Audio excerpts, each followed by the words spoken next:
Worker is dead after a trench collapsed in Wyoming. Another person trapped has been rescued.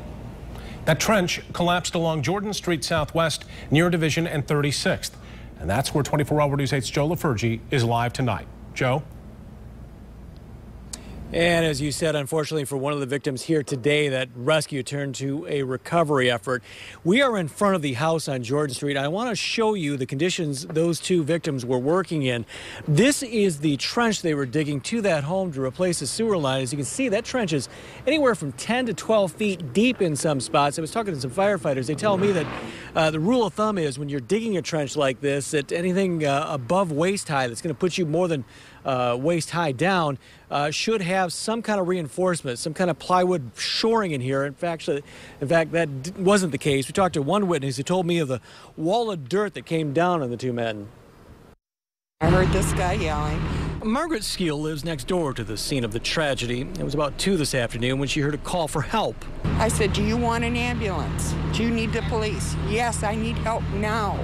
It appears the two victims were digging a trench to either replace or repair a sewer line running to the home next to Skeel's. They've got dirt buried on both sides, banked up high, and it apparently come down on this gentleman and buried him. A second worker was buried to his waist.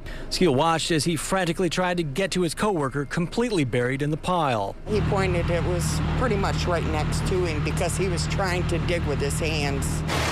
Rescue crews from Wyoming arrived on the scene, followed by Grand Rapids firefighters who specialize in trench rescues.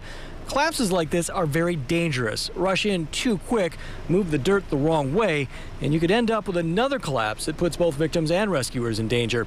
So firefighters work very methodically to get to the victim. At one point, they called in a sewer vacuum truck from Wyoming Public Works so they could suck some of the dirt away from the buried victim, while witnesses held out hope. I'm praying that he's got an air pocket. But it was too late. The rescue had turned to a recovery effort. We don't know the details on how the collapse occurred. OSHA's here, they're investigating, and we have our own investigators here also. Back here live, and you could tell just by looking at this trench of how dangerous this was, what a terrible situation happened here this afternoon. As far as the victim's identity, they are not releasing the names yet, or if they work for a company or are just individuals who are trying to help out the homeowner by putting this trench in. We will let you know as soon as we get that information as well. Right now we're live in Wyoming. Joe LaFurgey, 24-Hour News 8.